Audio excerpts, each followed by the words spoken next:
آج جو لوگ بیٹھے ہوئے کوئی مائی کا لال ہے، اس نے ماں کا دودھ پیا، یہ کہتے کہ اس نے کیا کیا ہے ملک کی آزادی کے لیے.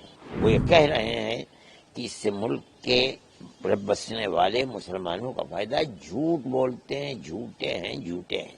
کوئی دلیل نہیں علاوہ اس کے کہ وقف یہ ہے اور مسلمان اس کو وقف مان رہا ہے، وقف کے طریقے پر استعمال کر رہا ہے.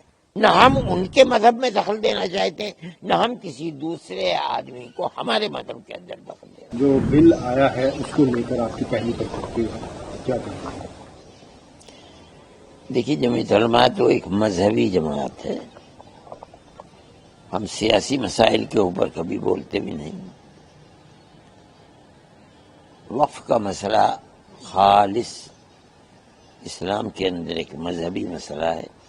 اس کے اصول ہیں، بڑی بڑی کتابیں کئی 100 صفحات کی اس کے اوپر لکھی ہوئی ہیں، جن کو وہی لوگ جانتے ہیں جو مذہبی علم اپنے پاس رکھتے ہیں. ملک کی آزادی کے بعد سن 47 میں ملک آزاد ہوا.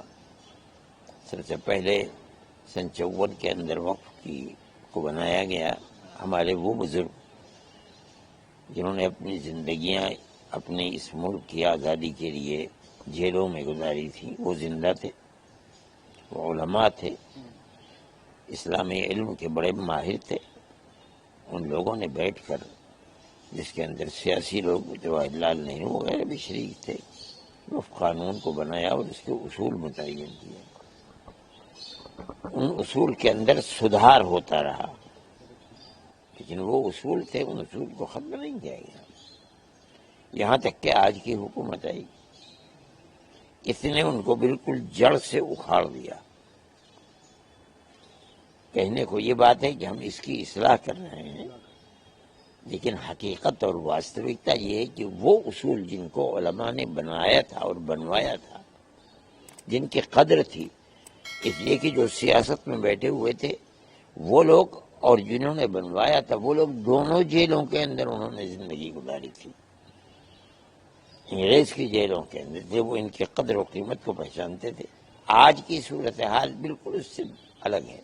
آج جو لوگ بیٹھے ہوئے کوئی مائی کا لال ہے، اس نے ماں کا دودھ پیا، یہ کہتے کہ اس نے کیا کیا ہے ملک کی آزادی کے لیے. آج کی جو صورتحال ہے وہ بالکل الٹ گئی.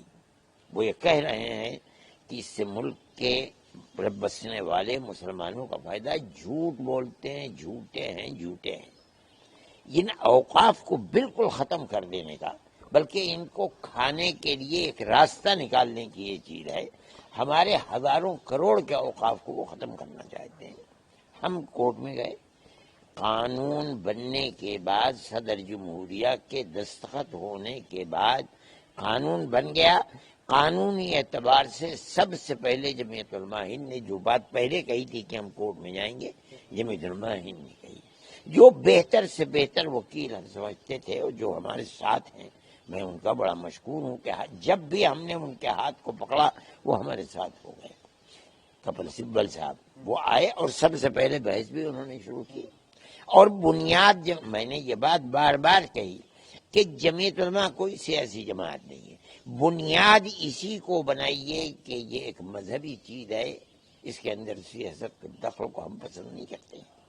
ہم جانتے ہیں، ہم نے بنوایا ہے قانون، ہمارے علماء نے بیٹھ کر قانون بنایا ہے.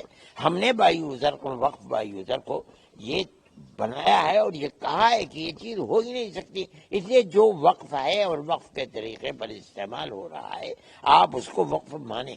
چنانچہ ان لوگوں نے مان لیا. کوئی دلیل نہیں علاوہ اس کے کہ وقف یہ ہے اور مسلمان اس کو وقف مان رہا ہے، وقف کے طریقے پر استعمال کر رہا ہے. آج اس کے سلسلے کے اندر بحث ہوئی. ہم تو اللہ کا شکر ادا کرتے ہیں اور ہم ان ججز کو بہت بڑا ملک کا وفادار سمجھتے ہیں جو اس مسئلے کے اوپر کر رہے ہیں. اور جو تبصرے اس کے اوپر ہو رہے ہیں وہ یہ کہ جو ہمارا موقف تھا، اسٹینڈ تھا، اس اسٹینڈ کی تائید ہو رہی ہے. بائی یوزر کی بھی تائید ہو رہی ہے. وقف کے اندر غیر مسلموں کو داخل کر دینا کوئی چیز نہیں ہے. جس دن پیدا ہوتا ہے اس دن سے لے کر جس دن آدمی کی موت ہوتی ہے، 80 سال میں، 100 سال میں، 150 سال میں، 200 سال، کوئی زندگی کا پہلو ایسا نہیں ہے جس کے اندر جائز ناجائز حلال اور حرام نہ ہو. یہ اسلام کی خصوصیت ہے، وشیشتا ہے. ہم جانتے ہیں، کون جانتا ہے اس کو؟ ہم کہتے ہیں کہ یہ وقف ہمارا ہے، مذہبی چیز ہے. ہم کسی مذہبی چیز میں کسی کا دخل کو دینا، نہ ہم ان کے مذہب میں دخل دینا چاہتے ہیں، نہ ہم کسی دوسرے آدمی کو ہمارے مذہب کے اندر دخل دینا چاہتے ہیں. ہم یہ سمجھتے ہیں کہ جس طرح چل رہی ہے، جو اس وقت ہم نے دیکھا ہے، یہ بڑی خوشی کی بات ہے. اور اس ملک کی خوش قسمتی ہے جس ملک کے اندر ہم رہتے ہیں کہ چیف جسٹس اور جن کے ساتھیوں نے بیٹھ کر یہ کہا کہ جو ملک کی صورتحال بنتی چلی جا رہی ہے وقف کے اوپر، ہمیں اس کے اوپر تشویش ہے اور ہم بڑی جلدی اس مسئلے کو حل کرنا چاہتے ہیں. میں اس کو بڑی خوشی کے ساتھ قبول کرتا ہوں.